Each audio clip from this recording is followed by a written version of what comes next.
प्रणम्य शिरसा देवं गौरीपुत्रं विनायकं प्रणम्य शिरसा देवं गौरीपुत्रं विनायकं भक्तावासं स्मरे नित्यम् आयुष्कामार्थसिद्धये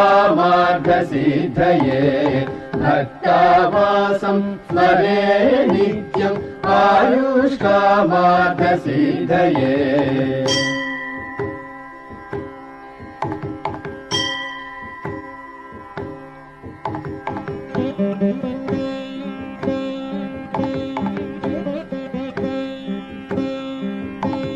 प्रथमं वक्रतुण्डं च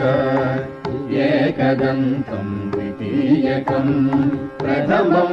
वक्रतुण्डं च